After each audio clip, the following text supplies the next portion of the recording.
Roll call for the City Council meeting of Wednesday, July 3rd, 2013 at 9 a.m. Mr. Winarski, Mr. Brennan, Mr. Evans, Mrs. Rankunso, Mr. Jones. Mr. Mirsky is absent. Mr. Witherspoon, who is on his way. All please rise for a moment of silent meditation and Pledge of Allegiance. Mr. President, asked this morning that we remember all of those in our community, locally and globally, that are less fortunate than we are, those that have lost loved ones since the last time we've been in these chambers. Also, we ask that our God and Creator continue to give us wisdom and the proper information to make the best decisions, for the citizens of the city of Erie.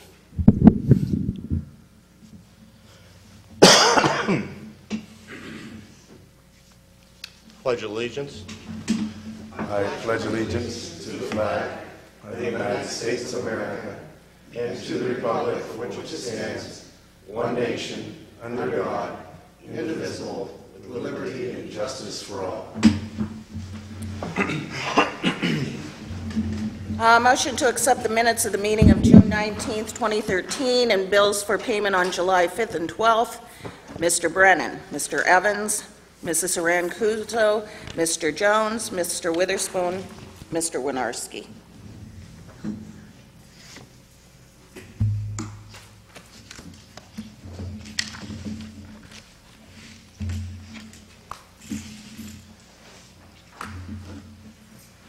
Now we have requests for any repository sales. Anybody here? Good morning. My name is Jennifer Lawson. I'm actually here on behalf of my brother. Can you please speak into the mic? Thank you. Sure. Jennifer Lawson. I'm here on behalf of my brother Joshua Kelly in regards to the property at 2001 Buffalo Road. They are going to use it for an additional parking lot. We have a lot right across the street, and they're just going to use it for additional parking. Right now it's a vacant lot? Is that? Yes. There was a church there, and they actually demolished the church, so there's nothing there. Mr. President, if I could? Certainly. You said they're using it for parking. Is this for parking for residents or parking for a business? Well, they're purchasing it under their name, but we do park our equipment for the business, yes. Okay, so there's a business adjacent to 2001 Buffalo Road, or how? Yes, it's right across the street. Oh, okay. And will there be any improvements made to the property for use for the parking? Will they be making some gravel, or what will they be doing there? I'm going to assume so. He's out of town, so I was asked to do this kind of on a surprise. So I'm assuming that they will. I do not know that for definite. Because I think it already is, I know that it's already paved. So it I is don't paved? know. Yes, because there was a church there, so there was already parking. Oh, okay. Any other questions? All righty. Thank you for your time today. Thank you very much.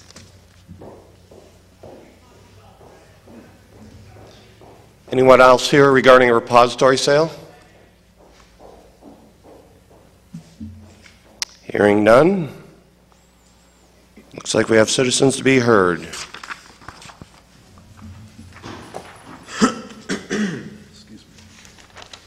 Good morning, Council. My name's Amy Comprador. I reside at 913 State Street, apartment 903.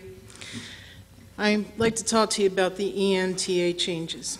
First, I'd like to begin this. I'd like to say first off that I imagine the majority of the citizens of Erie would appreciate a public hearing. I would like to put the idea of a public hearing into action here for the EMTA changes. If council doesn't decide to have it, then we have discussed about the town hall suggestion. But I think it would be even more appropriate to have council in the forum in that design, because that way the citizens could actually see that we're all being open-minded and forthright about this. And I think it's equal representation. I imagine not only would I, but a lot of other handicapped and disabled and elderly people would like to hear why EMTA and how EMTA decided amongst instituting these changes, where they came from, and the alleged complaints. I believe that the people have a right to know about what those complaints were in regards to the bus system, not necessarily who, but what the content of those were. I want to point out that this goes along with the 14th Amendment and the Due Process Clause, and I believe that could be applied to a city level, not just a state and federal level, as well as the 6th Amendment. This action was done with EMTA in the way that it almost was a trial without having a trial, so to speak. It was just a done deal. This is how it's going to be done. EMTA evidently is not as autonomous as they think they are, because if the mayor can ask EMTA to do something, then by recourse, that is being accountable to another part of the authority system in the governing. And therefore, I don't think that autonomy can be an excuse. Actually, autonomy should be a connection to responsibility. So much so that I have gotten in contact, and I was not the first one to get in contact with this official, but I have gotten in contact with a civil rights officer director of the FTA. His name is Michael Reese, and he has directed if anybody would like to do a complaint to go to the Department of Justice, and a couple of complaints I've been told have already been filed forthwith. In the Sixth Amendment says that in all and I believe that not only this extends for criminal prosecutions, but I believe in a sense civil prosecutions, which this seems to have become in a sense, that the accused shall enjoy the right to be confronted with the witnesses against him. I believe EMTA should have an equal say in this. I really do. I think people want to know why these changes have hurt people. These changes have threatened safety. A whole bus length has to go into the middle of State and 10th, and in order to make its turn. That is an opportunity for a T-bone with some of the driving I see in Erie. Okay, I'm just being realistic here. The Warner, I was on a bus the other day that was between 8th and 9th and State. The Warner was doing their play and getting set up respectively. And they had a small semi on 9th, a small semi on the end of 8th there. They were using the block. There was about 100 people setting up back there, you know. And the bus had a hard time dropping me off. I was getting dropped off. I had to get dropped off in the middle of the street, technically. This is the kind of thing that we're not considering. We're not considering that the new Civic Center that's right across from there. I'm not sure how much they're going to appreciate a herd of bus riders right there almost in front of the facility when it's done, and it looks like it's nearing completion. We have not taken into account the handicapped, the elderly. For some of us that are more ambulatory and able-bodied, you know, walking a block or two is not a big thing. But to somebody with rheumatoid arthritis, somebody that's elderly, it is. I appreciate you listening to me, and I hope you'll consider the public hearing, and thank you for my time. Thank you very much. Mr. President, just if I could to follow up on Ms. Amy's email. She had emailed us about our understanding and our whether we were privy to the decision-making, and apparently someone had indicated that we were all in the know, and we want to assure you that none of us have been briefed or offered a meeting or reached out to in the planning to make this decision, and we certainly were emailing back and forth about who tried to say we knew everything, because you know, if we had some input, we certainly would have asked many of those same questions that you are asking, and we would at least have the answers for you, and unfortunately we don't yet. So hopefully we can continue to pursue it for you. But thank you for your bringing up the concerns that affect you and many other bus riders. Good morning. Good morning. To our distinguished City Council members, my name is Stephen Simmelkier. I'm representing the Eastside Eagles Neighborhood Watch Group. During the caucus meeting, I was able to present a letter that I will present at this time. So just follow me. And it also has a couple of pictures that denotes the issues that are very prevalent to this presentation. 2 years ago on Tuesday, July 28, 2011, Jaleisha Robert Wooga Lewis was involved in a fatal accident where he was hit by an Erie Lyft bus. At that time, it was requested that the stop sign at the intersection of 10th and Wallace be appropriately installed. To date, the sign remains improperly mounted to a telephone pole.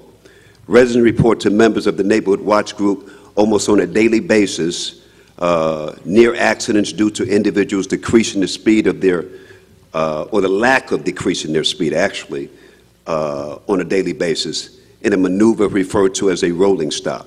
The practice puts the vehicle too close to the intersection and induces pedestrians, cyclists, and children to believe the driver will come to a complete stop. Therefore, on behalf of the Eastside Eagles Neighborhood Watch Group, its members and residents, I am respectfully requesting stop signs in the following intersections to be appropriately installed in accordance with regulations outlined in the U.S. Department of Transportation Federal Highway Administration Manual on Uniform Traffic Control Devices. One is the intersection again, 10th and Wallace, and the second is intersection on 11th and Ash Street. Moreover, we are requesting that crosswalk street lines be clearly marked on each intersection in target areas, something that you will see commonly in the city of Erie as you travel. The target area of the Eastside Neighborhood Watch Group is 7th Street to 11th Street, Parade Street to Wayne Streets. Including with this letter is a set of photos that clearly illustrate the stop signs on 10th and Wallace and 11th and Ash are inappropriately mounted on telephone poles. Moreover, each sign is installed too close to the corner in violation of Section 2B07 multi-stop applications in advance of the crosswalk line. There are 4 warrants used to define the minimum conditions if the installation of a stop sign is appropriate. These 4 warrants, criteria, or conditions that traffic engineers use to make stop sign installation are the following. 1, does a minor road intersect a major road where application of normal right-of-way is particularly hazardous? 2, does a street enter through a highway or street? 3, is the intersection an unsignaled, one is a signalized area? 4, does the combination of high speed, restricted view, and serious accident history indicate a need for a stop sign? The MUTCD criteria used to guide our requests are listed below. Section 2B07 stop applications. Section 2B06 stop sign replacement. The stop sign shall be located as close as practical to the intersection it regulates while optimizing the visibility to the road user it's intended to regulate. Guidance: if only stop sign is installed on an approach, the stop sign should not be placed in the far side of the intersection. That's the major problem here. Where there is marked crosswalk at the intersection, the stop sign should be installed in advance of the crosswalk line nearest to the approaching traffic. Again, we ask the City of Erie Traffic Engineering Division more deliberately to correct the mount stop signs on 10th and Wallace, 11th and Ash. Furthermore, we respectfully request that Mr. Mirsky personally follow up on the progress of this matter with the City Traffic Engineering Division, given the tardiness of the prior request by members of our Neighborhood Watch Group. We thank you again for your time and attention, and the footnote again is at the bottom, which mandates the federal law that, further reinforces the urgency of this matter. 2 years have passed since this young man, has gone, and we memorialized him just a couple of days ago on the 28th. It's more than a memorialization here, and we have nothing to do with any litigation. This is a serious issue that affects our neighborhood, which has a high prevalence of pedestrian walk-through, which is their right. And if you need the pictures to depict that, we have them right here. Thank you. Mr. President, Yes. normally I know we don't speak. I know Mr. Simacare for many years. He made a presentation based on his research. He didn't come up here asking for something that we shouldn't be doing. We cannot wait for another kid to get killed before we take action. I'm asking the administration to move expeditiously on this and have it resolved prior to our next meeting, if not sooner. Thank you. Thank you. And thank you for your time. Good morning. Good morning. My name is Denise Gibson. I reside at 1917 West 21st Street. I'm having a very bad problem with my neighbor. This has been going on for quite a few years. He refuses to take care of his garbage. I have gone through every avenue in this city. I mean, I've spoke with Donna Carson personally, Andy Zimmerman. I mean, I have the fire department, the police department, everyone. I have pictures here depicting many, many of these, and just a couple I took last night. And he only gets it dumped once a week. They made him get another dumpster, but that doesn't seem to help. It is getting out of hand. It smells, and now I've got the building on the end. They've got tires that have been sitting there for 4 or 5 years, just sitting there, and nobody can help me. No one can seem to help me.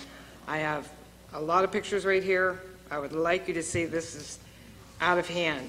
And I mean, last night, the one I took last night in the back area, and there's a new company that moved in. They're a detailing company, and they're very nice, but he went and he put his other dumpster right in front of their window and door, and using their parking space. And he has talked to them, and I asked him to come down with me today, but he was working. The landlady that owns the home, or owns the building, she's very elderly, and I take it her son is supposed to be taking care of the building, but nothing gets done. And I have Shields Flooring, and I have his number and name, Jeff Shields, and it has just very gotten out of hand. And he has no care about taking care of this. Now, today is only Wednesday. It does not get dumped till Friday, and I guarantee it will be on the ground. It will be all over the place.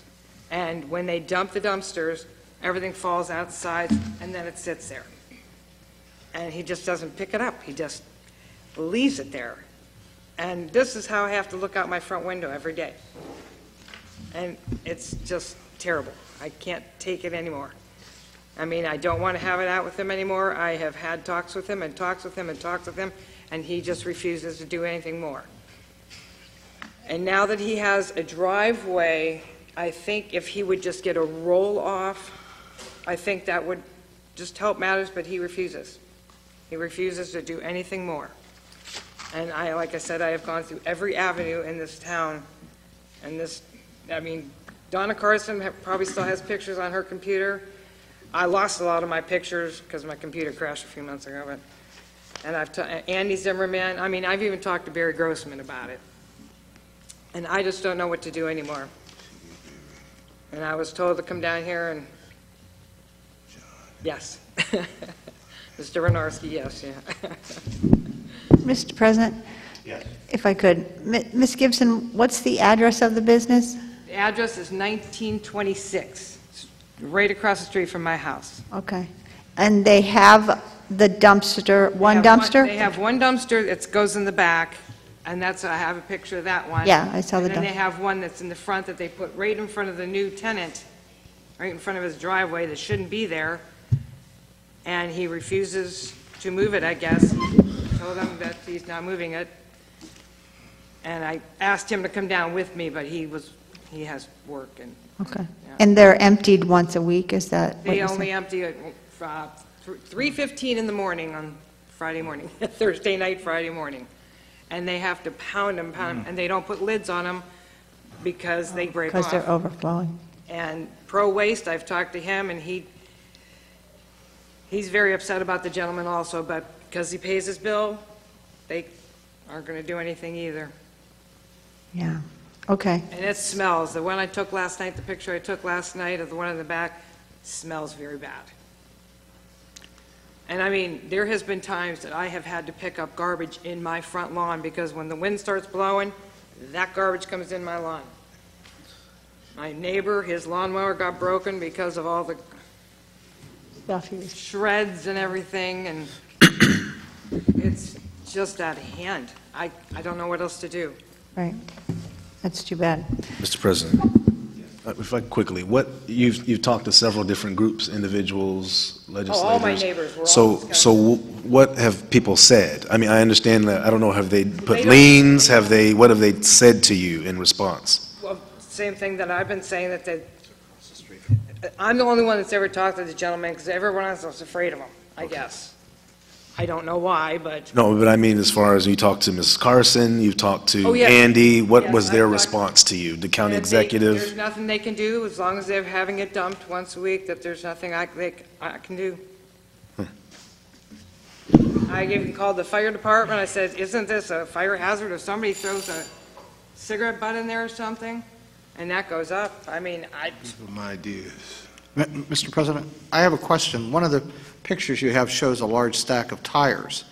that's on the building on the end too. That's been there for over 4 or 5 Okay, years. that has nothing to do with Shields flooring, though, does it? No, I understand that, but I'm just trying to understand, so... I called the environmental place a couple weeks ago about the tires.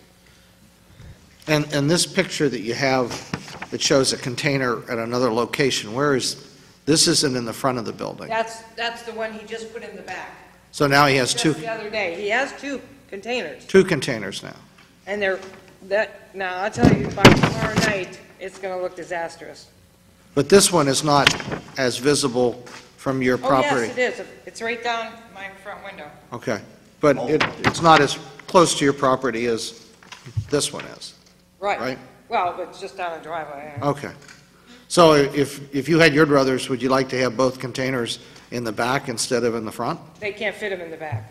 They can't. Yeah. I see. That's what he had planned on doing, but he said, nope, they won't fit back there, so you only get one. And then he put that one in front of the new tenant, and he is upset. And I talked to him, and he couldn't make it today. He's a detailer. They detail cars. It's very clean, but he put it right in front of the gentleman's window. I mean, you can't even see his window practically. Is that, the one you're referring to, is that this one? No, I think it might be another picture. Okay. I think that might be an older one. It was just taken recently, the date on it should be like 7/2. Mr. President, how often did they pick it up weekly? Once a week? Because maybe they just need to increase the number of pickups that they need to do. If it's overflowing, Well, I don't know, if he subcontracts for someone, like for Lowe's or Home Depot, he should be taking it up there. They should be dropping it off up there if he's subcontracting. That's what I don't understand. But, I mean, it is his own business, but it has gotten so out of hand. I can't, I just so upset with everything. okay. We will follow up on that. Only, I'm not sure you're going to get the answer you want to hear at the end of the day because how it's zoned, but we'll at least get you an answer to an I guess extent. we're on a buffer. What we need is a good neighbor is what we need. Yeah, exactly. And, but we'll follow up and at least talk to the man and see what he can do for us. Thank you very much, everyone. Thank you. Thank you for your time. Any other citizens to be heard today? Good morning. Morning, Council, President, Administration, guests. Thank you for this opportunity. My name is Randy Barnes, 109 Walton Point, Erie, Pennsylvania. I want to speak today briefly about transparency and the busing issue. I'm not here to tell you that what was done was wrong or what was done was right, because I don't think any of us in this room have enough information to make that decision. Because what we've been fed, the citizens, the taxpayers, the customers of the busing authority have been treated like mushrooms. We've been kept in the dark and fed animal manure. I want to refer to June 11th, Kevin Flowers wrote in the paper, and the first paragraph has said, as well as city officials concerned new curb bump outs installed for exacerbating congestion. Down below, the city traffic engineer, Leanne Parmenter, said bus traffic on State Street adds the already congested flow because of the bump outs. Well, something magically happened last night because I checked again, and there are no bump outs at 11th Street. There are no bump outs at 10th Street. There are no bump outs at 9th Street. There are no bump outs at 8th Street. There are no bump outs at 7th Street. So again, being treated like mushrooms, we're fed misinformation by the administration. And I've heard people say autonomous authorities, autonomous authorities. Now, none of these authorities are autonomous. I seem to recall a very poignant time when a sitting Vice President PNC voted on a sewer authority bond.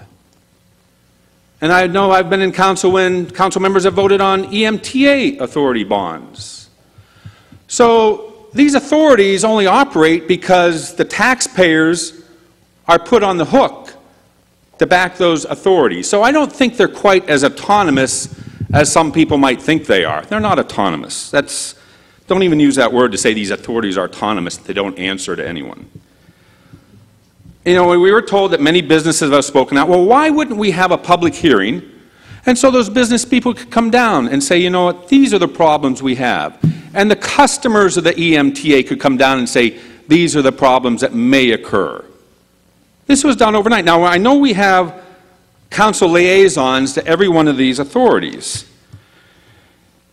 And, you know, in the article from in the Times News, it said Senate and its administration have discussed the issue multiple times with EMT officials after Parmenter compiled her report about the bump out problem and things. But I have to ask, was council ever involved? Was the liaison to council ever involved with any of these meetings? Knowing that council somewhat represents, are elected by the citizens, some of those customers of the busing authority. You know, there's people that decide where they want to live based on public transportation. I know that may be foreign to Erie since we're such a small community, but in larger cities and also in Erie, people decide where they're going to live based on public transportation. And while I do not ride the bus, and I doubt if many of you ride the bus, riding the bus isn't really sexy, or that's not where you're going to meet your next employer probably, and it's not, these people aren't riding the bus because they want to leave their SUV in the garage. They ride the bus because it's convenient, there may be a disability, there may be other issues why they ride the bus. And while I can easily walk across the street, and I can easily walk a couple blocks, people that have disabilities have a tough time maybe even getting from the front door of the Palace Hardware building to the bus stop, let alone walking another block and in snowy and bad weather, and let alone transferring extra times getting on enough buses. You know, talking about this autonomous authority, you know, I remember that this autonomous authority came and said, well, we want to close streets. We want to expand our operation because we have so many customers that need us, and we want to serve our customers. So we have to ask you, council, allow us to close streets. We're going to bus school children extra far out of their way because we want to close streets, because we're an autonomous authority, but yet we come down on our hands and knees and ask you to give us permission to close streets and give us permission to borrow money so we can put in a wash station that recycles the water in the ground when we live right next to the lake. I talked to one EMTA board member and he said, Barnes, you know, it's only people like you are complaining. The people that ride the bus aren't complaining. So the board members are kind of isolated. I'm not so sure they're really in the know or what's going on. Congestion, are we worried about congestion? I thought, didn't we take a major east-west thoroughfare a few years ago and turn it from 6 lanes to 4 lanes? Was that to help the congestion or cause more congestion? So, again, the citizens, the taxpayers, the customers don't need to be treated like mushrooms. And you as a council, you have the authority to call for a public hearing and have the EMTA person come down, have those businesses that are concerned about the congestion, have those riders, have those customers come down and speak, and have it all out in the open. Let's get this transparency back into city government. And thank you for your time. Have a great afternoon. Thank you, Mr. Barnes. Any other citizens to be heard this morning? Any other citizens to be heard? Hearing none, Ms. Roby. Well, we're supposed to be having a public hearing at 9:30 this morning, I believe.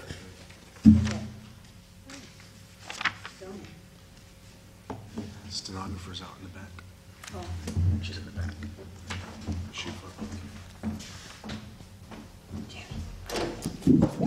Yes, we're supposed to have a public hearing here at 9:30, and we don't see our stenographer yet, unless she's, there she is. Good morning. Good morning.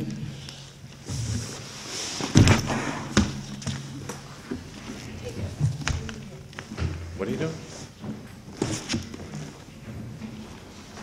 Give her a moment to set up and before we get started.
Okay, Rose, are we all set? Ready.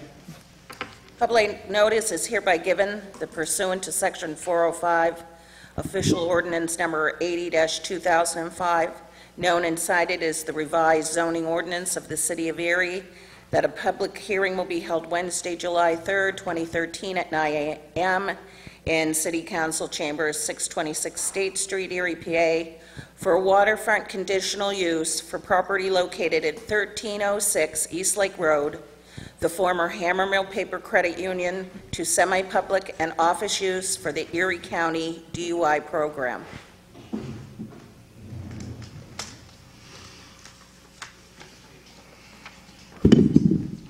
What's that?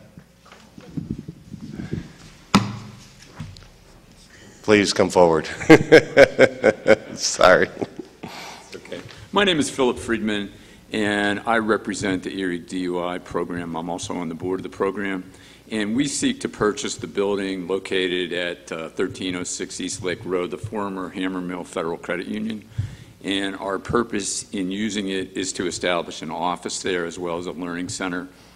We provide DUI services to the Court of Common Pleas of Erie County, and we will be doing extensive renovations to the building, and are requesting the zoning, or the Planning Commission has given us unanimous approval, as council is aware, and we would just ask council to approve our request at this time. Thank you very much. Thank you. Mr. President, Yes. I have a couple of questions. Don't go too much. Mr. Freeman?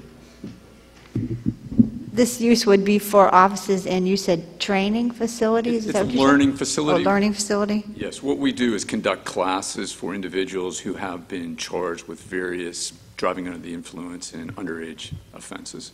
Okay, so in a classroom setting, you would create a classroom setting in the building there? That's correct. Okay. And any use on the grounds that you would be using the grounds for, or just mostly contained in the building? It'll be contained in the building. Okay. And there's parking there? There is parking. Adequate for your needs? Yes. Okay. And that was prior use as a credit union, so it was essentially an office type of use in the past. It's not that much of a difference from... Really, there's very little difference at all. Council changed the zoning to waterfront when, of course, you can't see the water from any angle. But I think that was probably in contemplation of the racetrack potentially being built at that location. Right. There's actually an abandoned gas station across the street. There's a parking lot adjacent to our parking lot.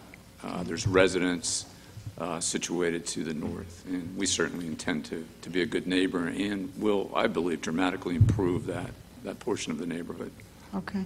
And the hours of the facility that would be operated there, regular day hours, or what's it schedule? Primarily day hours, Councilwoman. The only things we'll have in the early evening would be classes, or DUI classes. For people who work during the day? That's correct. Okay.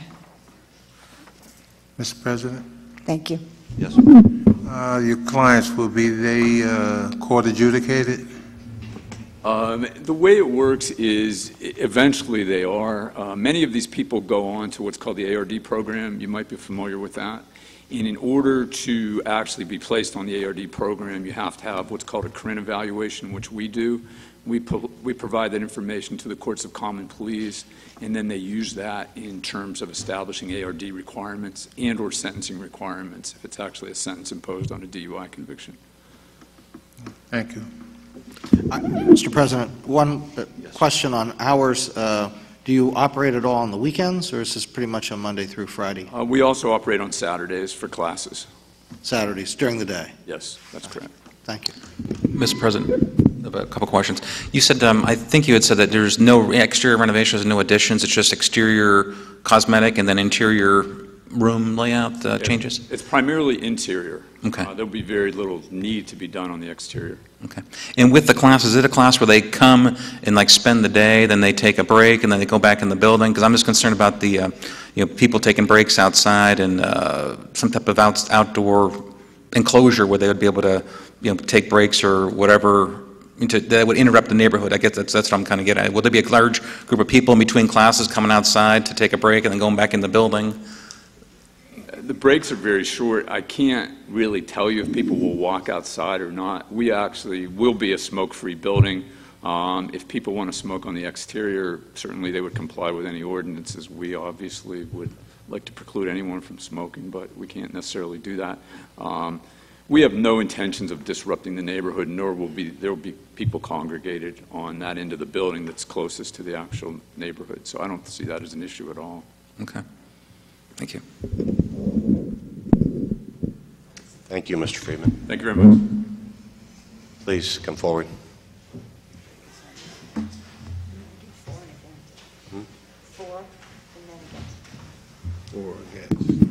Just so you know, first we do all people in favor of this change, and I don't know if we have anyone else here for the change.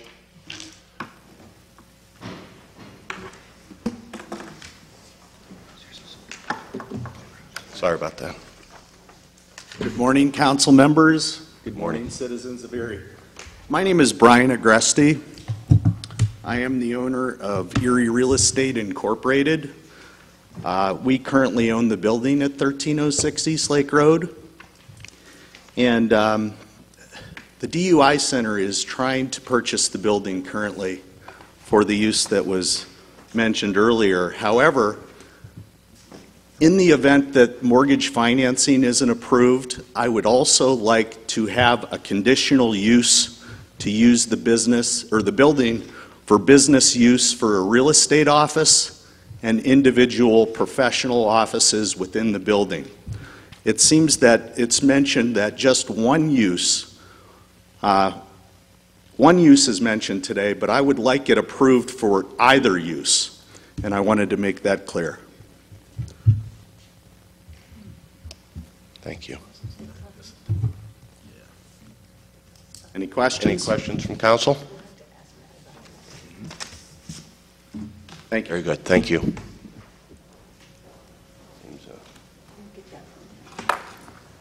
Anyone here speaking in favor of this ordinance or the zoning change? Against? Good morning. Good morning. My name is Jeff Johnson. I live at 509 Hess Avenue, directly behind the old credit union. I gave you a handout.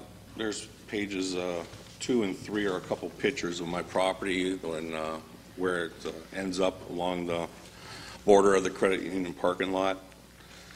And I basically am in opposition to DUI program conditional use. But first problem is bringing a criminal element into a residential area. Yes, it's for DUI, but I would assume that a good number of convicted DUI individuals have more on their rap sheet than just a DUI. I had to get rid of a drug house across the street from my house. Also had to stop drug deals going on in the credit union parking lot. It took a lot of effort, and since then there has been peace and quiet back in the neighborhood. Also, in speaking, a friend of mine who asked a lawyer in the public defender's office, their friend, what their thoughts about this was, and their statement would be that I wouldn't want that in my neighborhood. This is a person that knows these individuals, and something like that should not be in a residential neighborhood, period. Of course, they need to be renamed anonymous for obvious reasons. And the second big thing is the noise and litter for up to 50 people being in the parking lot at a given time at 9 p.m. in the evening is disturbing to me. That's when classes end at 9 p.m. I am in the construction business, go to bed early, well before 9 p.m. And so does my next door neighbor, who couldn't attend because this meeting is being held during working hours, and a lot of other residents could not attend because of the time this meeting is being held. Very concerned about smoking and breaks behind the building.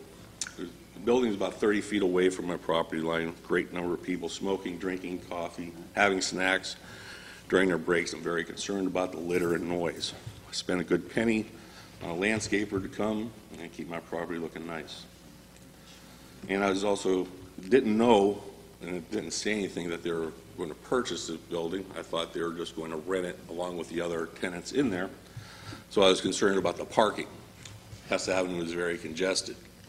There's not a lot of parking for people, and so I was worried about people parking on Hess Avenue, making it more congested and dangerous. Those are my 4 major concerns, and I'd like some kind of clarification to these concerns. Also had an opportunity to speak with the head of the Boys and Girls Clubs up the street from the property. He was unaware of this thing even going on and was very, very upset that he didn't know anything about it, and he is very opposed to it also. And of course couldn't come because he just found out at 7:30 this morning that something like this was going on. Here are some of my suggestions, and I want to be a good neighbor, but I do believe the criminal aspect of this in a residential neighborhood is going to place our neighborhood, our residents in jeopardy of anything happening to them or their property. And I know that probably that if it is allowed, I would ask City Council to put a condition on the conditional use by making the property owner put a privacy fence up along the property line. According to the commercial code, they have an 8-foot privacy fence, which would, be the second best thing I could see happening from my perspective. Also partially disabled, and we'll be having a major back surgery here in the next few months, and we'll be trying to recoup my injuries for about 3 months in that house. And I just know that 50 people getting let out of a building at a given time at 9 p.m. will make considerable noise. I have no objections to having offices there during the day and things like that, like a normal business, but this is a little out of the ordinary, I would believe. So those are some of my concerns. I'd also kind of request that, you delay the decision and hold the hearing during times when normal, hardworking people can come to it. Not everybody has good bosses like I do and can let people go during the day. And again, there's some pictures of my property, their property, and I just believe the late night hours, they call them early, they're late to me, will cause a disturbance of my privacy. So I'm counting on City Council to do the right thing, and I want to be a good neighbor, and it takes a lot to keep a neighborhood safe. I just don't believe this is going to keep this neighborhood safe. But again, if it is going to go through, and I know the almighty dollar sometimes is more than the care of the citizens, I do really, really would just like you to consider the condition on the privacy fence. And I appreciate your time. Any questions for me? Thank you. Any questions, Council, for Mr. Johnson? Thank you for your time, sir. Yeah, I have one question, Mr. President. When you refer to some kind of a privacy fence, do you have what are you thinking about in that regard? I was talking to the code enforcement, and the commercial code allows an 8-foot privacy fence. So, like the wooden privacy fence. Something that would screen. Something that would screen all that and keep my privacy at night. Respectfully, I come home from work, I like to barbecue, sit out in my yard, play with my dog. And I just do not believe 50 people in that parking lot at night are going to keep my privacy. Okay. That's, all I ask. I understand. Thanks. Mr. Johnson, are you the only property that abuts on that side of there? Yes. Okay. Thank you. Thank you for your time, sir.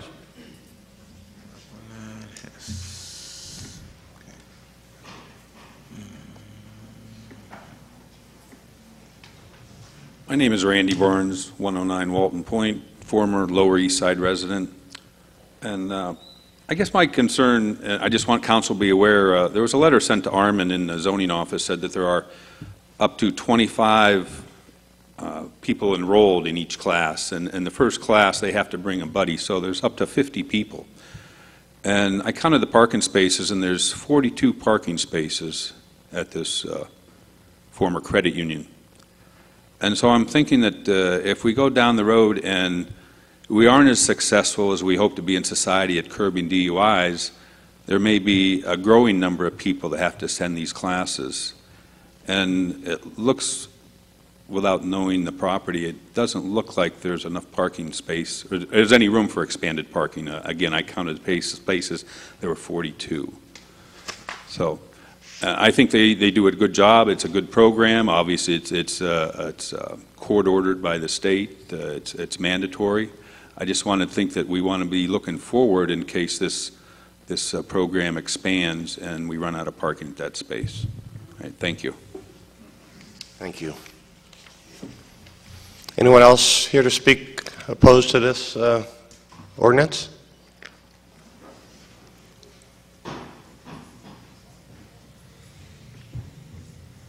Amy, I'm short.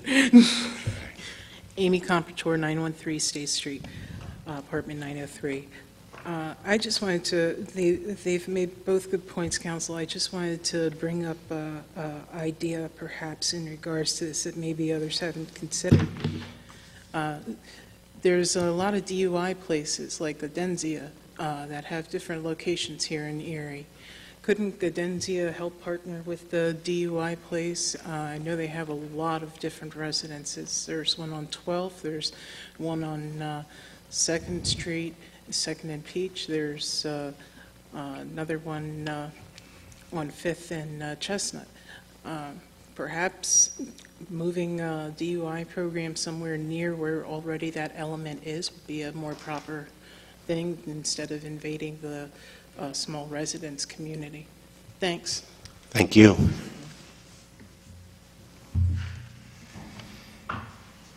Anybody else to speak against this ordinance? I believe it's the zoning office's Mike.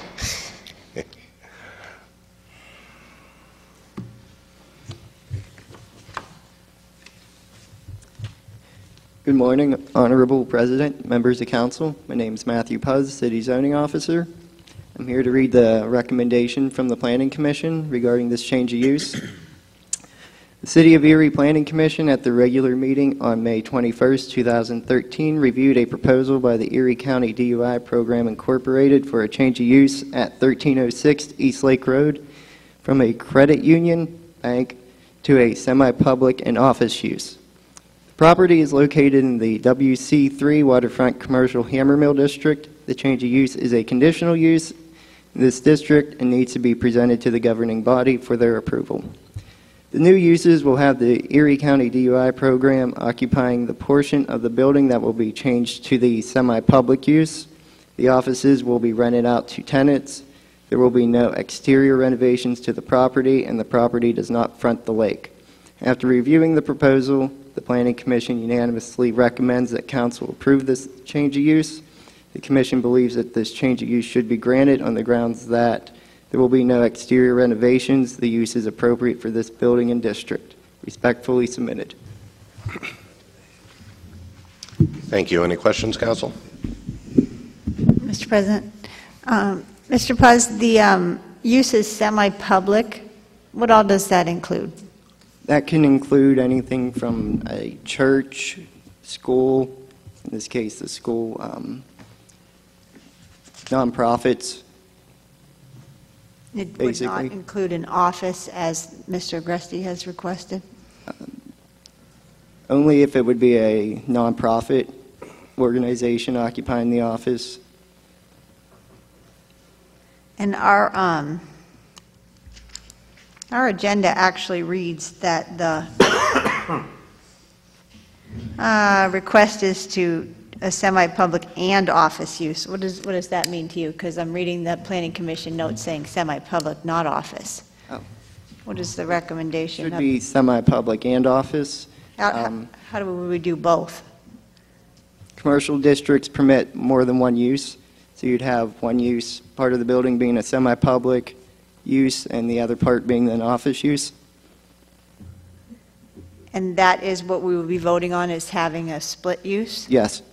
Is there particular portions of the building that would be designated for one and the other, or could be either? They could be either if, as Mr. Agresti stated, if the contract they would not be able to purchase the property. You could, since the use would be permitted as both semi-public and office, they could abandon the semi-public and expand the office to the rest of the building. And that would, if we made this change, would not require another public hearing then if he decides not to go with DUI, if that doesn't work out. If he wants a real estate office, this would also allow that. Yes, correct. Okay.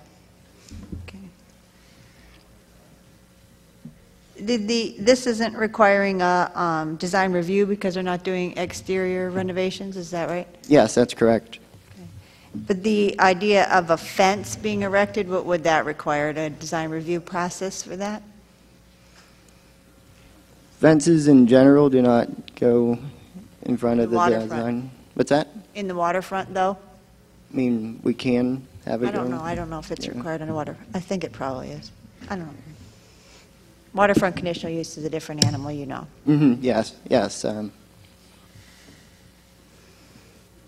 So having more than one tenant in there, is parking, you still have enough parking spaces? Now you're talking a DUI class here as well as another possible business.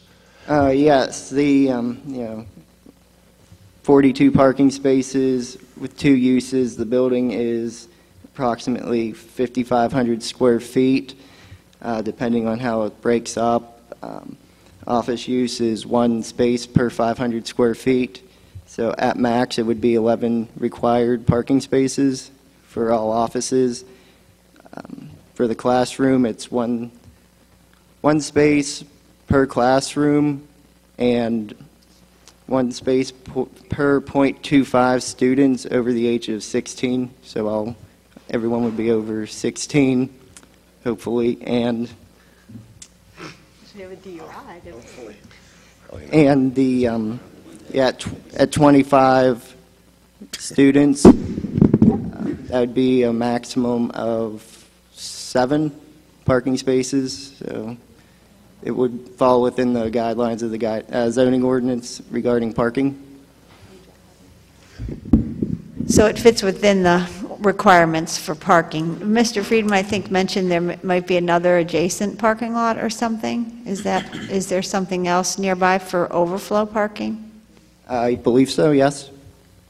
Mr. Friedman, maybe you could address that. If you were needing additional parking, is there something? You should know that we are required by law not to have more than 25 students in any classes. Most of our students, or many of our students, do not even drive, which is one of the reasons. Oh, yeah, they probably lost their license. That'd be my guess. We want to be close to a bus line as well. So parking, we don't believe, is going to be an issue at all. Is there something to this notion of having to bring somebody with you to a meeting? Is that correct? Sometimes. Does that put you over, that's above the 25, or that's? That's correct. That's above the 25. Oh, okay. They come together. That's the idea. Okay.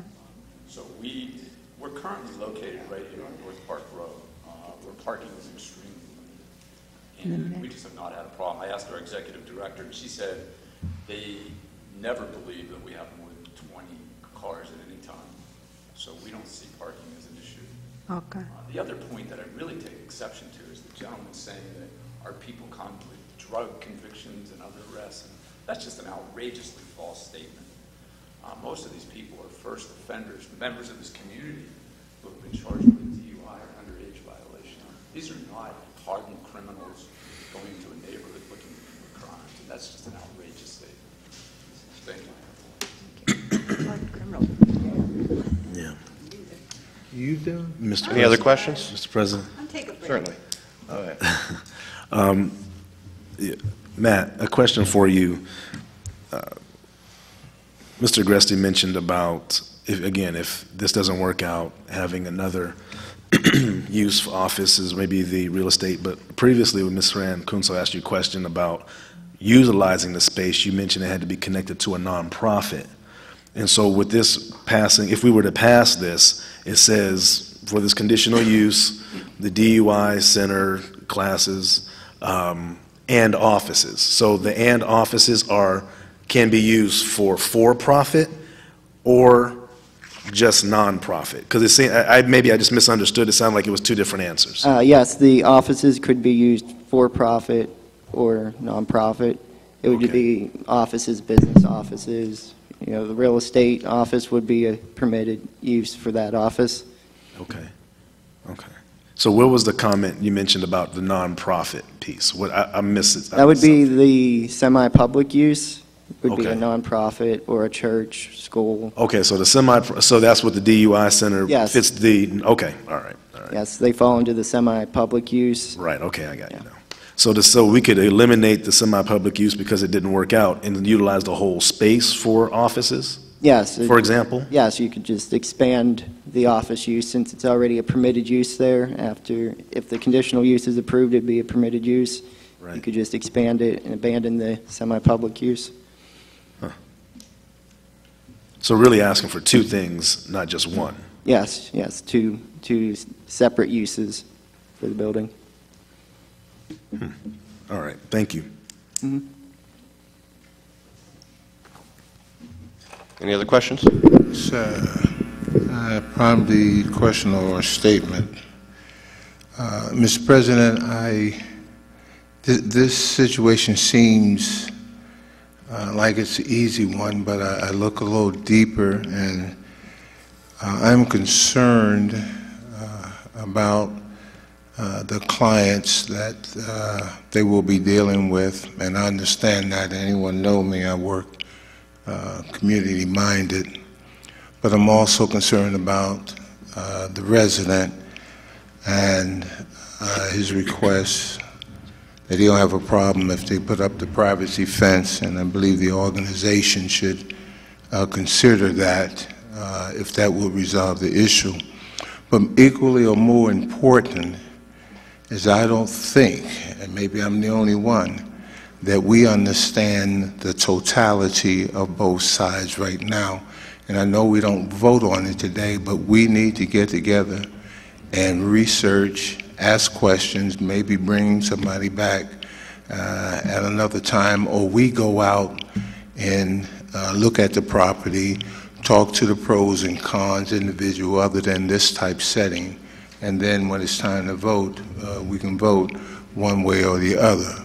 But this is a very, very ticklish situation, at least I feel it is, not difficult, but just ticklish, because some things could happen that we don't know at this point, and just listen to the explanations and the questions, they still don't seem like we all understand what's really happening with the dual possibility of voting, one vote, but yet we voted on two different situations. So that's basically a statement, and I'm concerned, and I'll be part of that for sure. Mr. President? Sure. Since we are talking about, like Mr. Wisman was saying, two different possible uses, could we offer the opportunity for anyone who wants to speak about the office use? So we'd hear if there's comment on the use for the as an office. I mean, I don't know if there's anybody who would be concerned about an office use. We could hear that for the record. Well, he's in favor, we know that. Any concern from the neighborhood on an office use? Is anything in there right now? Is it vacant, or? The current use is as a bank. It's still? It's a vacant bank, yes. And how long has it been vacant, I guess, or how long? I believe it was purchased in 2009, but I think Mr. Rusty can speak on that behalf.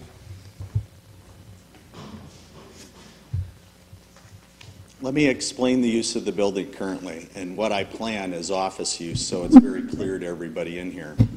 I have a real estate company on the west side of town, and I would like to have a second location for that office.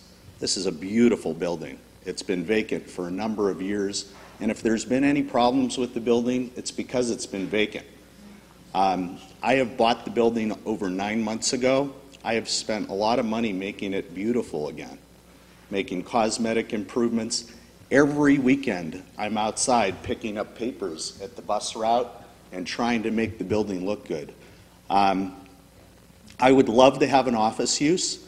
I have tenants currently, which would be the Erie Neighborhood Crime Watch, Lakeshore Cleaning Services, my real estate company, and a notary service. So that would be my ulterior use of the building, just general commercial, business office. And if I remain the owner of the building, I would continue to keep it up, and I would be a good neighbor to anyone around me. And I'd do whatever I could to make those neighbors happy. As far as the gentleman who lives right behind the home, he called me one time since I've owned the building, and he told me that there were people parking in the lot at night, and I immediately addressed his concerns. I purchased signs, and I posted signs over the entire property so that there were no additional people parking in the lot overnight. So I feel that I would do anything in my power to make sure my surrounding neighbors were happy.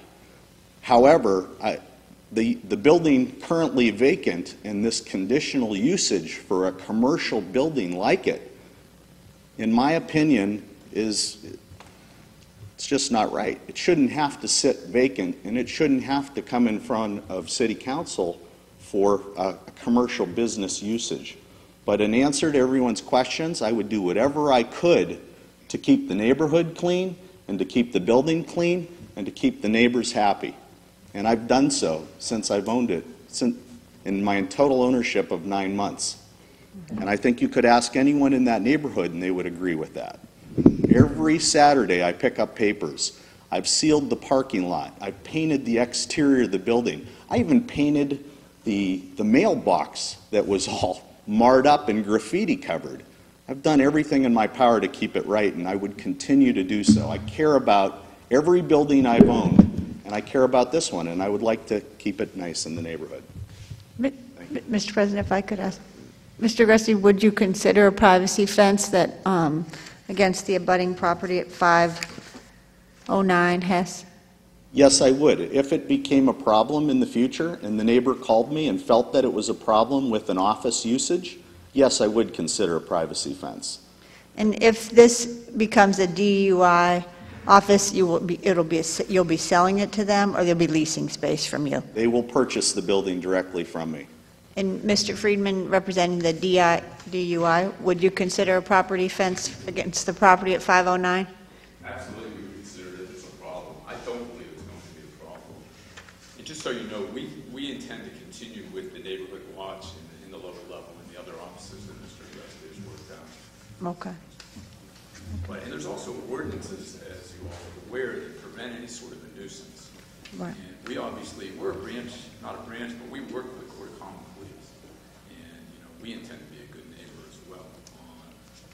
We'll do whatever it takes. Okay. Thank you. In answer to your earlier question about the dual use, the only reason that we're looking for a dual use is so that the building doesn't sit vacant any longer. There's financing involved in this transaction that hasn't come full circle at this point in time. And if we hear towards the end of July that for some reason the financing doesn't go through, we would like the opportunity to have tenants in the building and occupy it. It's at a hardship sitting vacant.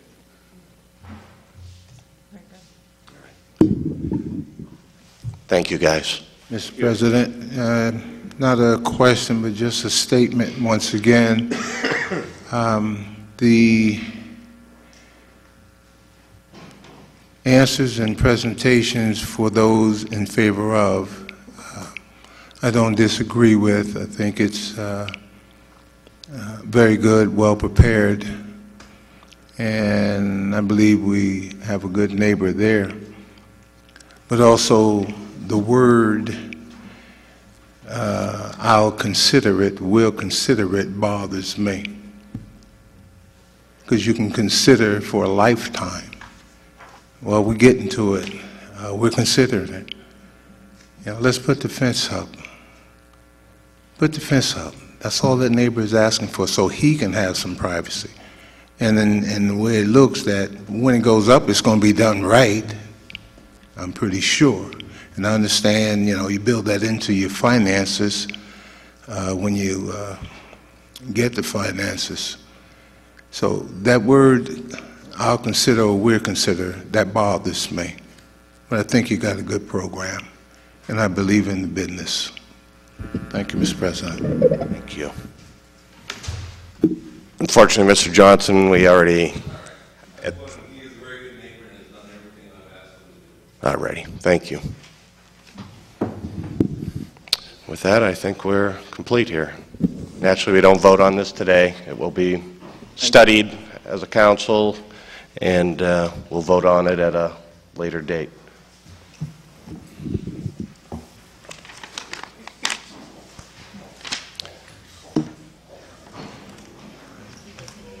Ms. Roby, I think we can proceed with our agenda. We have two ordinance for first reading. Ordinance number 1, Council File 15841, an ordinance repealing Official File Ordinance 109-1991, Article 343 et sec, Cable Communication Systems of the Codified Ordinances of the City of Erie, and further authorizing the proper city officials by resolution to enter into a cable franchise agreement between the City of Erie and Erie Telecommunications, Inc., doing business as Time Warner Cable.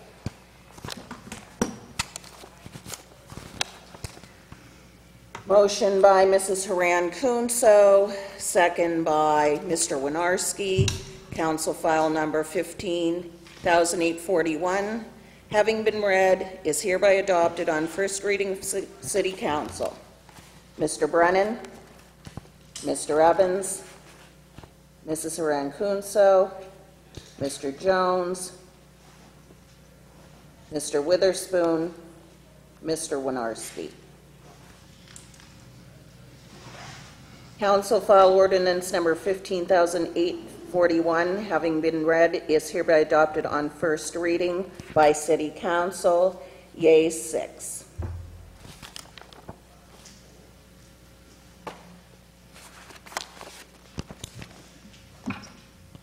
Ordinance number 2, Council file number 15,842, an ordinance appropriating the sum of $4,500 from the Erie County Department of Health for the Erie County Safe Routes to School initiative and providing for the expenditure thereof. Motion by Mr. Winarski, seconded by Mr. Jones. Council file number 15,842, having been read, is hereby adopted on first reading of City Council. Mr. Brennan, Mr. Evans, Mrs. Haran Kunso, Mr. Jones, Mr. Witherspoon, Mr. Winarski. Motion is adopted on reading by yea, 6.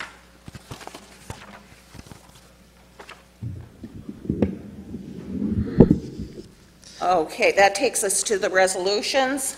Mr. President, I move that we vote on the balance of the agenda. Second. Is there any separations?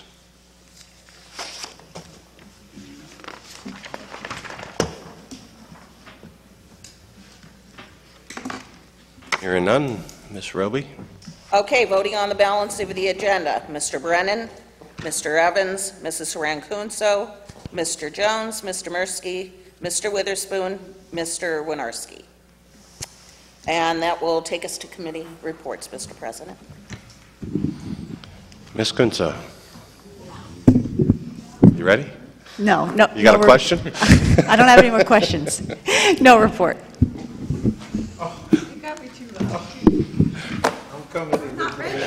Mr. Jones? They all fake. Thank you, Mr. President. Just very quickly, there continue obviously to be some pretty significant concerns in relation to the EMTA moving the buses off of State Street. Again, as I've always said from the beginning, I don't know, and I'm still in the process of reading this long report, and it's pretty, I'm skimming through it and trying to figure out certain things, and it's certain portions make sense why it would happen. Other things don't make sense to me. I get that. I don't, again, have all the answers or know all the information. Again, my biggest issue has always been from the beginning the inability or the lack of information that was given to the community. Included certain elected officials as a part of the community as well, to know exactly what was going on. As liaison, I did get a phone call maybe about a week and a half before to say that this is going to happen sometime in June. I talked to a couple of people, didn't really get any solid dates, and all of a sudden, it just kind of was happening. Again, I'm not saying it's the wrong move. I'm just saying that it does, in certain dynamics of it, don't make sense to me.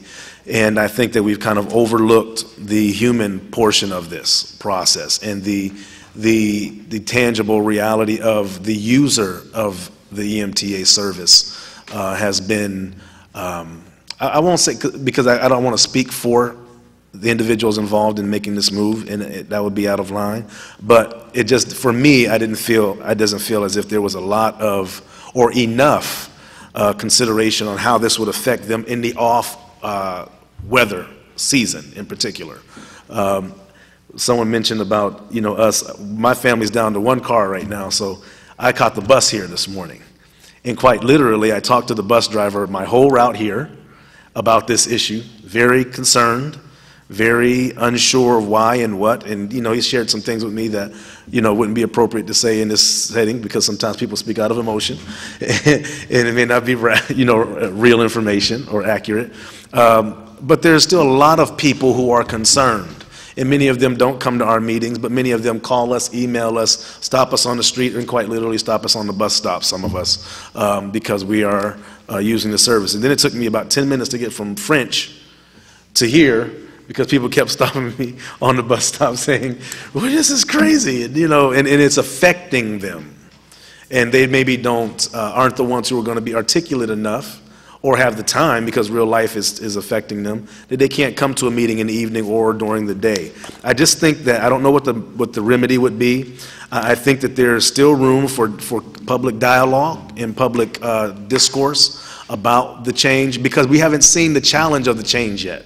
We haven't seen when the weather hits bad. We haven't seen how it's going to affect people who have physical challenges and physical disabilities to go 2 blocks or sometimes 3 and 4 blocks, because it's not always a corresponding 8th Street stop on Peach than it is with French. So maybe you had to go up to 9th in Peach and you're getting off on 8th and French. I mean, so it's a lot of adjusting.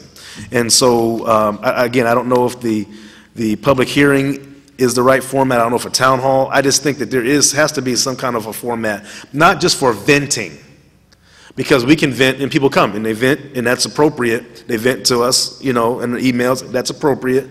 But if there could be a form of ulterior or alternative suggestions that the community members who utilize the service can offer. If congestion is issue, 1 minute congestion is good for business, the next minute congestion is bad. I don't know which one is right. And so, we should probably hear from some of the business owners. I was walking downtown the other day, and I forgot, I wasn't thinking about the buses being off of State Street from 4th to 10th or whatever. And I was like, it's like a ghost town. And I said that to someone, and they were like, good. Like, there's no panhandlers, and I think there's another way to deal with certain elements that we don't like in our downtown. But I'm not sure that, the businesses have been positively affected. Those are the kind of things that I'm really concerned about. Again, the human component and then the business component for that walk-in traffic while people are waiting for their transfer, waiting for their bus. Has X business been negatively affected? If it hasn't, then maybe there's, strength for what this change has brought to the community. So I wanted to kind of spend my time and take my time talking about that. So we're going to continue to dialogue about this, continue to figure out if this works and if it doesn't work, and how we can, eliminate as many issues for the average citizen or for the citizen who has disability, because there's extra issues go along with that, and we want to try to meet those needs as well. And then very quickly, I know Mr. Witherspoon mentioned it, but if we could maybe talk to Ms. Parmeter about looking expeditiously at those, the stop signs that are on the posts, and getting some crosswalk markings on those locations of 10th and Wallace and 11th and Ash. And maybe it would make sense to do a broader, I won't say study because that always turns into money or something weird, but maybe a broader analysis of those residential areas that are abutting that 12th Street and 10th Street corridors on the east side, because I've been through there a lot too, and maybe there are other areas where crosswalks and more appropriate signage could be adjusted. So I think they might have not set the timer, so I may be over my time, but just give me a head nod, like shut up. But I just really wanted to get those out and articulate those things, especially dealing with the public safety component of the crosswalks and the signage. Thank you, Mr. President. I apologize for excessive use of time.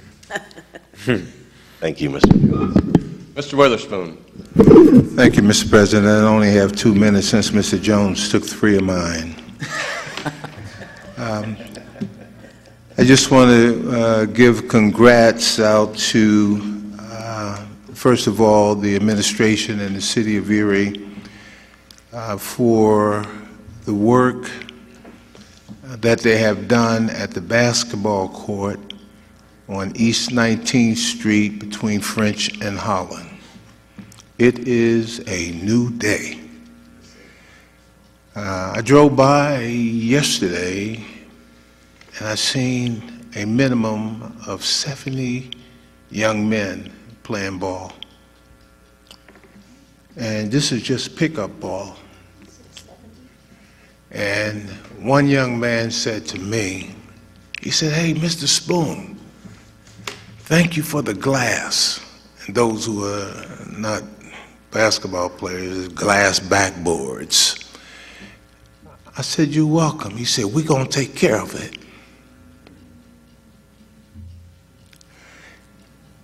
That was the most important thing. They're going to take care of it. We have the only glass outdoor court. It is magnificent. We still have some work to do. We're going to repaint the surface. But the city played a major role, and council played a major role. Erie Bayhawks played a major role. John Evans Financial Services played a major role. And there's a firm out of Pittsburgh played a major role. And I donated as well personally. We have the premier court out there. Right now we have 192 young men signed up to play in the league, more than ever. And it has a lot to do with the court. Also, I turned down 62 moms and dads who called within the last week wanting to sign their kids up now. I can only handle so much. It's working. It's working. We haven't started with the ladies yet. We want to get the young men out the way. So we're scheduled to start July 8th, and that's still questionable. But it's a new day for Erie, Pennsylvania. Sports is an avenue. We aren't going to save them all. But if we can save some, we've done our job. Thank you, Mr. President. Thank you. Thank you for your years of dedication to that program of yours, and I'm glad we're part of it and we can support it. Mr. Evans. Just a couple quick things. Again, on the theme of children, the Housing Authority at its last meeting announced that they had employed for the summer 17 children who live in Housing Authority facilities to help with various things in the authority for the summer. Now, they previously had the funds to employ more than that, but the funds from the Housing and Urban Development were cut this year rather significantly. But the good news is those children who wanted to have summer employment and that they could not accommodate through the Housing Authority, they found other placements for in other programs in the city. So all 25, 26 children that had asked to be considered for summer employment have received summer employment either at the Housing Authority or someplace else. And I think that's just another good news story of trying to provide summer employment to all the young people that are looking for it. And I know we're continuing, Mr. Jones, to work on that in other ways. With regard to the Port Authority, the last meeting of the Port Authority that I attended, a couple things of note. They did renew the lease for a parking area that they provide on East Avenue, so this is one that's used a lot by people who are accessing the bay and the lake from various public parking areas and boat ramps. And so that's one that's been pretty popular, and they've continued that. They also finalized the contract for all the entertainment relative to 8 Great Tuesdays. I'd remind everybody that the first concert for 8 Great Tuesdays is next Tuesday at Liberty Park. And third, I found it interesting that they entered into a lease agreement with Tim Sedney, who operates several boats on the lake now, the Victoria and Princess and the Lady Kate, and he's going to bring a third attraction, if you would, to the bay, particularly for kids. It's a pirate ship. So he's going to have a pirate ship program, and I thought that was just really a neat thing. So that was the second point. And then lastly, Mr. Mirsky and I, representing council, attended last week the Pennsylvania Municipal League meeting in State College. There were way too many things discussed to get into it now, but suffice it to say that just about the entire agenda of the meeting had to do with coping with continuing cuts in federal and state funding of local municipalities, and trying to get more flexibility from the state in how to deal with those cuts, trying to get more flexibility with regard to various taxing options, with regard to unfunded mandates, with regard to pension reform, with regard to updating Act 111 that deals with police and fire contracts. So there are a whole bunch of issues discussed and resolutions passed toward the end of the conference, just encouraging the legislature to give municipalities more flexibility to meet the challenges that are developing in a way that's best for their own community. I know that the mayor, when he first took office, was adamant about avoiding Act 47 for the city of Erie, and I talked with a number of municipalities that are in Act 47, and the horror stories I heard were so frightening that I'm certainly grateful that we've been able to avoid that fate in the city of Erie so far, but it's going to get tougher. And if we can get more flexibility from the state in how we deal with those issues, I think we'll be in better shape. Thanks very much. Thank you, Mr. Evans. Mr. Brennan. Thank you, Mr. President. No liaison meetings to report today, but I do have a few other items I just wanted to mention. I saw that Erie Insurance just announced their plans for their expansion. Of course, that's exciting for them and for the city and for of course, all employees, and hopefully we'll get some future jobs involved with that. But I just want to congratulate them. They're a true community partner. They do a lot for the city. They do a lot of they offer a lot to the downtown area. A lot of the things they offer the city are very good, especially for our economy. Also, the City of Erie received a grant, I just wanted to mention, from the Erie County Greenways Program. There was $40,000 a part of that was $40,000 for the further development of McCollum Park. There was a total of $243,000 in these grants. Some of them went to Asbury Woods, Lawrence Park, and a couple other locations. And the reason why I'm noting this is I've talked before about the development of McCollum Park, and there was a plan done a couple of years ago. They mentioned trails, hiking trails, some other things on up there, and a dog park. And I was working with some individuals to kind of further develop this dog park in the future. So, of course, that's good news because hopefully that'll allow for roadway and infrastructure improvements to make other things happen, which will be good for the neighborhood. And just to reflect some of what Councilman Jones talked about for the EMTA, I do agree with a lot of the speakers that would come to talk about the public engagement process.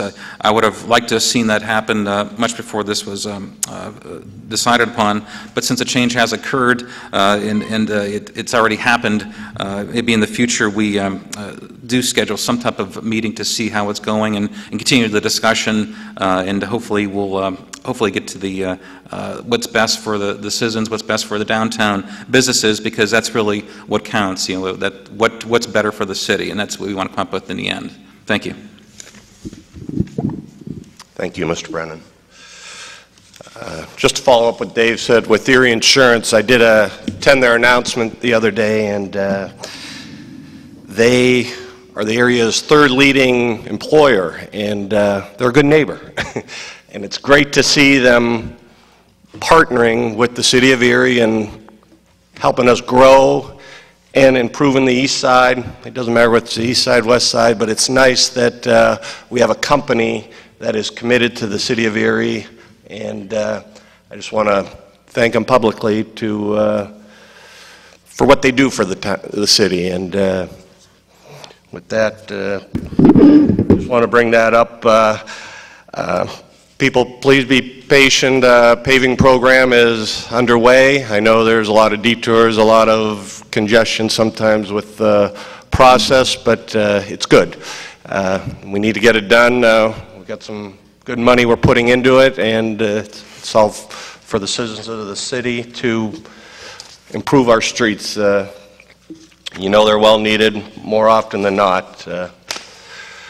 I want to say a special hello to a family who's in from out of town. I got a sister, Jane, and her family from Texas, and my sister Sue and her family from Maryland. They're here for the week. Along with them came a great nephew, so that means I'm a great uncle, but Colin James. I don't know where he got that middle name, but go figure.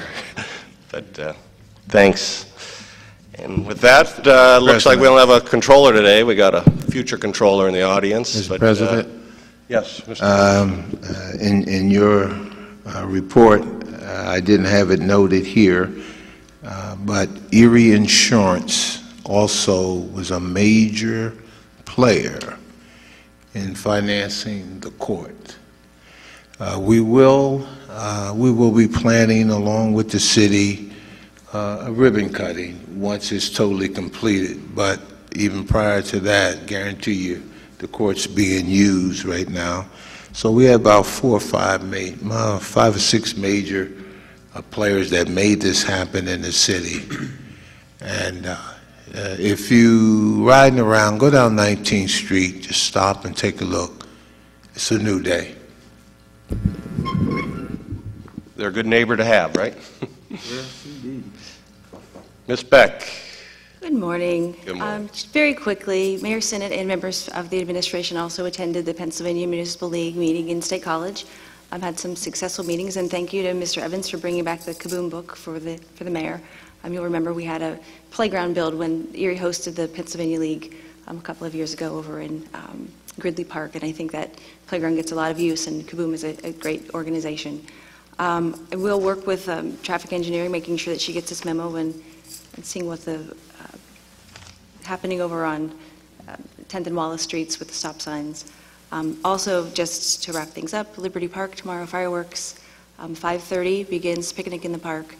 Fireworks are set to go off at 9:45. Sunday is the rain day. That's it. Great. Enjoy your 4th. Also want to thank Mel for showing up this morning.